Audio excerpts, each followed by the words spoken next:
Nah, sumbatan ini membuat payudara kita itu terasa sangat nyeri, sehingga setiap kali kita menyusukan kepada bayi itu kita menjadi kayak trauma gitu, kita menjadi kayak nggak nyaman.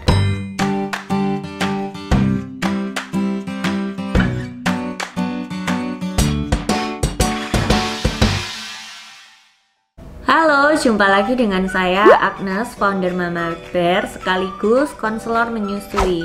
Hari ini saya akan bahas topik menyusui seputar milk bleb atau yang dikenal dengan jerawat pada atau bintik pada puting. Oke.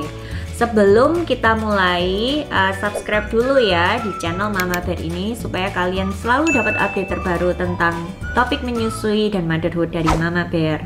Oke, kita hari ini mau bahas tentang milk bleb. Apa sih sebetulnya milk bleb ini? Milk bleb ini adalah rasa yang seperti sakit tajam atau nyeri gitu, rasanya nyeri banget ketika setiap kali menyusukan bayi kepada kita gini. Coba diamati apakah di putingnya ini itu ada ada kayak bintik putih ya, kayak jerawat yang isinya itu kayak biasanya kayak nanah gitu ya. Kira-kira modelnya milk bleb itu seperti ini gitu ya. Nah, seperti ini. Tapi ini bisa terjadi nggak harus pas di tengah puting, bisa juga di samping puting seperti ini gitu ya. Itu karena itu tempatnya itu bisa berpindah-pindah atau bentuk titik-titik kecil yang bisa lebih dari satu. Nah, sumbatan ini membuat payudara kita itu terasa sangat nyeri, sehingga setiap kali kita menyusukan kepada bayi itu kita menjadi kayak trauma gitu, kita menjadi kayak nggak nyaman. Dan ini disebabkan karena pertama produksi ASI yang berlimpah. Jadi ada gap gitu antara produksi ASI kita dan kebutuhan bayi kita gitu. Jadi ketika bayi kita itu cuma perlu mungkin 80 atau 70, kita itu bisa memproduksi misalnya sampai 250. Nah, hal ini akhirnya yang menyebabkan kita mendapatkan sumbatan ASI atau milk bleb ini gitu ya. Terus kemudian tekanan berlebih di area tertentu pada payudara.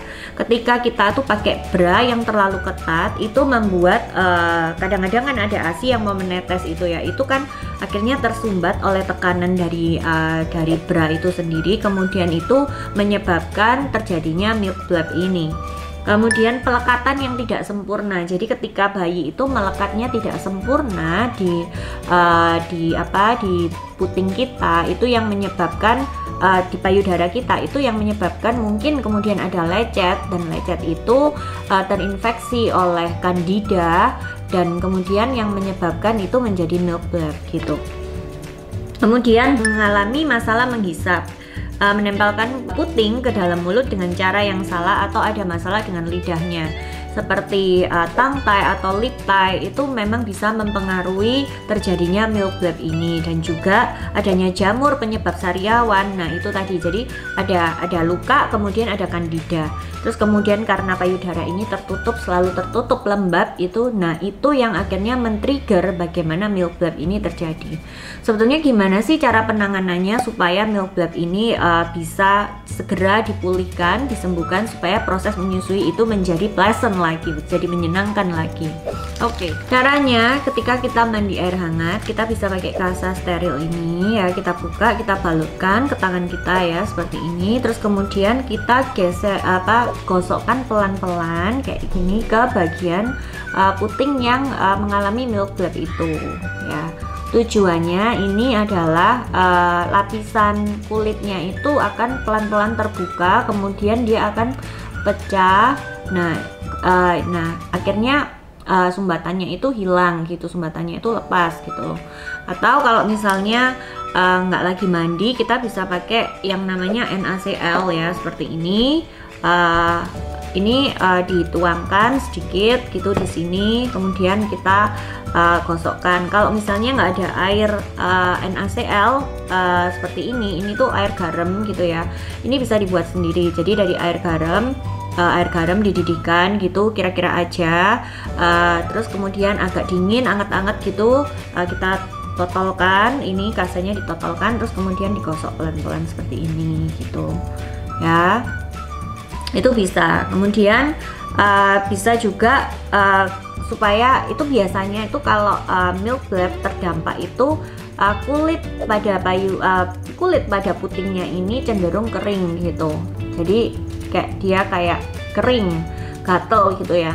Nah, itu bisa kita ambil juga, ada seperti mungkin ini boleh juga kapas gitu, kapas atau kasar seperti ini kita celupkan ke dalam minyak yang biasa kita pakai untuk makan gitu ya. Itu boleh olive oil atau canola oil atau minyak sawit biasa, kita celupkan terus kemudian kita peres, kemudian kita tempelkan gini aja sebelum kita pakai bra. Tujuannya adalah supaya milk blebnya itu kulitnya itu tetap moist, tetap lembab sehingga tidak terasa gatal lagi gitu. Nah, kemudian nanti diulangi lagi dengan digosok-gosok seperti ini. Nah, ketika kita mengalami milk bleb itu sering-sering juga susukan kepada bayi kita, karena hisapan pada bayi itu membantu untuk sumbatannya itu terbuka. Memang ini agak tutoring, maksudnya agak menyiksa karena ini itu memang agak sakit gitu. Cuma lama kelamaan karena sering disusui maka sumbatannya itu akan jadi lunak, kemudian sumbatannya itu bantu untuk buka lagi. Kemudian pakai bra yang nyaman dan tidak ketat.